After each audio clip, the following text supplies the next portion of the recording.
What's up guys, RGT85 here, and today on the channel we're going to be taking a look at a game that I think a lot of Nintendo Switch owners are looking forward to, and that is Diablo 3 on the Nintendo Switch. Now admittedly, I'm not a huge Diablo fan. I did play the original game many years ago, but I never really got heavily invested in it, but I was definitely curious to check out this game, and Dreamcast Guy actually got me a review copy of the game, so shout out to Dreamcast Guy, big thank you to him. Make sure you guys check out his channel in the description box down below, but this is definitely not my review of the game. I really just wanted to do some gameplay and give you guys my initial thoughts on the game. I plan on reviewing the game later on in the week. I've got a lot of games that I'm looking at right now. I just picked up Red Dead Redemption 2 as well, so it's very busy here at RGT headquarters, but I know a lot of people are wondering how Diablo 3 runs and performs on the Nintendo Switch, so I just wanted to do some gameplay, show you guys some basic stuff of the game, and see if you guys would be interested in it. So here is my character, and as you can see, I have a bunch of different weapons at my disposal, things that I've picked up in the world of Diablo. Basically, Diablo is a hack and slash style game where you're just going through different areas, blasting through different enemies, you know, taking them out, getting gold, getting equipment, and upgrading your character as you go along. I've been playing the game for a little while,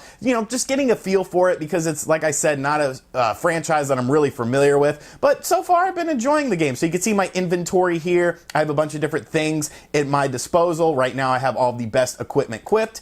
You have skills that you get, and you get different skills as you level up your character. Right now my character's a level 5, so we only have 2 skill slots, Paragon, which I haven't accessed yet, and then the quest, what we are doing right now in Diablo 3. So here is the game running on the Nintendo Switch, and you can see it's not the best looking game, honestly. You know, I think it's serviceable. I think it gets the job done. The frame rate is definitely 60 frames per second. It's very smooth and, you know, very crisp as far as the frame rate is concerned. It looks like we got some big action going on here.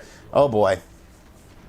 So it's definitely, you know, and definitely in handheld mode as well, you can see that the game runs at a smooth 60 frames per second. There isn't a huge difference between the handheld mode and the docked mode as far as visuals are concerned. Docked mode, of course, does look a bit more crisp.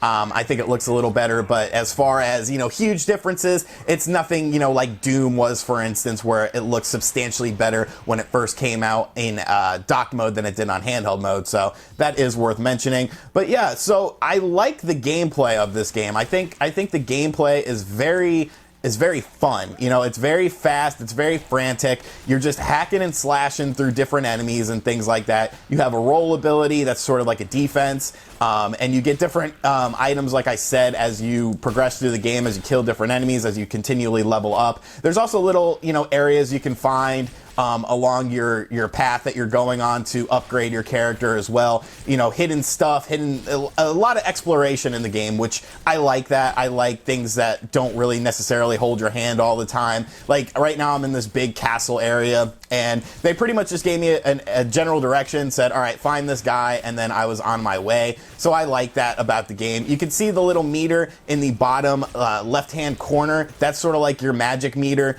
Ooh, that's a good thing. So you can tap up on the D-pad to simply equip something. If it's better, it'll give you different stats for the item. So when you see that, it'll basically tell you if the item is better than what you had. So I just found some gloves there, and the gloves that I found were better than the gloves I was wearing as far as defense and offense is concerned. So I went ahead and hooked that up. So this is the guy that I was looking for, Deckard Cain.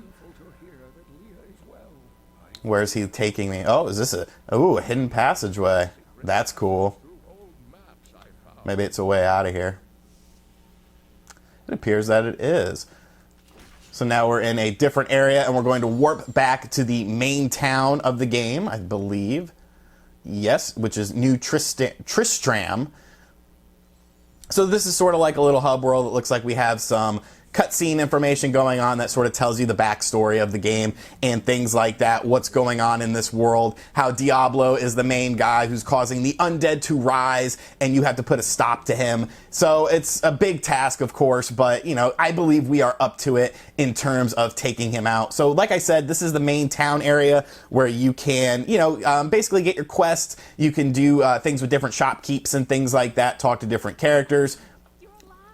So Leah accompanied me on the mission that I was just on for part of it, and it was my task to save her uncle here who actually raised her and things like that. So now we're just getting some backstory in the game and things like that. All right, we leveled up to level 6. We got some better boots as well. We got a new punish rune unlocked, so that's cool. Mending shoes of the lion. Very nice.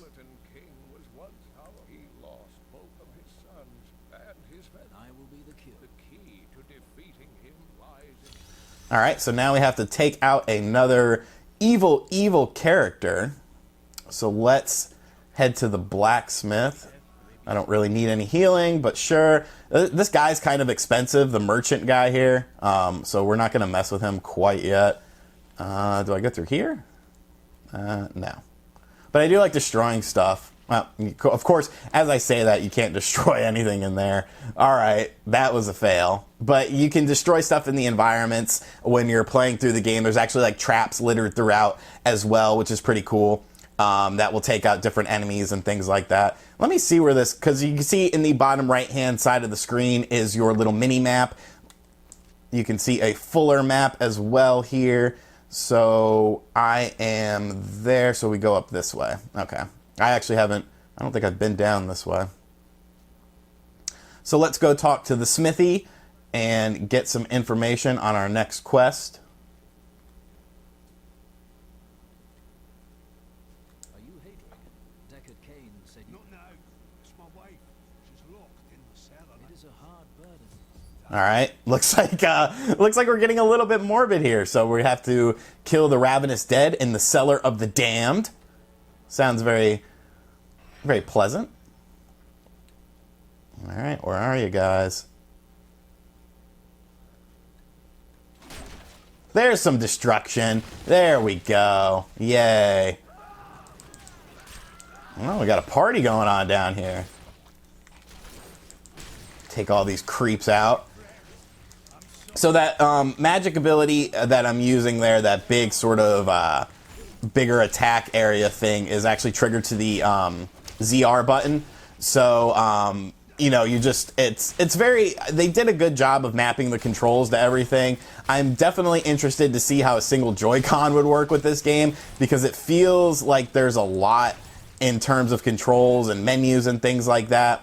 So as far as that is concerned, you know, I'll have to check that out, because that is one of the things that the Nintendo Switch version of the game sort of brings to the table, is the, oh God.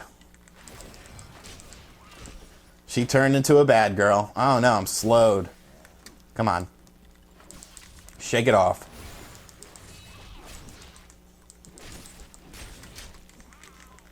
And of course, the Nintendo Switch version does offer online play, or offline play, along with online play. So online play is definitely something else we have to check out, because I'm very curious to see. I know that it uses the stupid Nintendo Switch voice chat app, because, you know, I don't know why they would do that, especially when you could do it native in the system. But, you know, mistakes were made, as we say here on RGT. Mistakes were made. So we got a new shield. So the shield is nice. We'll go ahead and equip it. I couldn't have done this without you. You owe me nothing, I can help you there. You'll find his 2 minutes. All right, so we leveled up some more. That's always good. And let us proceed on our mission. So now this dude has joined me, as you can see, and he will aid me on my quest to find this crown. So that's pretty cool. You get different people that basically link up with you and will help you on your quest as far as it's pertinent to the story. So we'll play a little more here in the Weeping Hollow area and show you guys some of the open environments that the game offers. This is the kind of stuff I like, you know, just sort of exploring these big areas and finding, you know, different things. There's also a season mode that happens in the game when you access online, and the season mode has different, basically different tasks and things like that that you are trying to accomplish as you are playing through the main game. So it sort of gives you a little more incentive to, you know, go back and play it. Obviously, when you start the game up, you choose a type of character you want to be. I just went with a basic sort of warrior character that was big on strength, because like I said, this is my first time sort of experiencing this game and this style of game. Not usually a genre that I'm heavily invested in, but definitely a game that I was curious to check out, and honestly, I'm having a pretty good time with it. I do honestly wish that the graphics were a little bit better. I think, you know, they look a little bit muddy. It definitely looks like more so a PS3 game than a Nintendo Switch game. And I know, you know, that doesn't really say much, but I think a lot of Nintendo Switch games, you know, games like NBA 2K19, games like Doom, for instance, you know, Wolfenstein, those are games that look substantially better on the Nintendo Switch, or games that I feel like wouldn't be able to run well on something like the PS3. So, you know, it definitely looks like a PS3 game, but I think the portability aspect of it, the fact that you have, you know, all the DLC with it as well, and the fact that it runs, you know, at a solid 60 frames per second with no lag or anything, plus just this sheer amount of stuff you can do in the game and customization and things like that. As long as the online play seems good and, you know, the game still progresses on well, it's probably going to be a solid pick. But like I said, definitely not a full review of the game. We'll get into that later, hopefully later on in the week. Obviously, this is a massive game, so it's going to take me some time. But I just wanted to show you guys basically some basic gameplay, show you guys how the game runs, show you guys how the game works, to see if it's something that you might be interested in when it comes out later this week. So thank you guys for checking out this video. I'm going to spend the rest of the night playing this game. Let me know what you think of the gameplay and everything in the comment section down below. Do you think it runs better than anticipated? Does it run worse than anticipated? Does it look better than you thought it would? Does it look worse than you thought it would? And make sure you guys are subscribed to the channel so you can check out other reviews. We're taking a look at a bunch of games this week. Grid, we're looking at Mutant Football League, and of course more Diablo 3. So it's going to be a very busy week on the channel. Thank you guys for checking out this video though. Let me know your thoughts in the comment section down below, and as always, I will catch you guys on the next video. Later.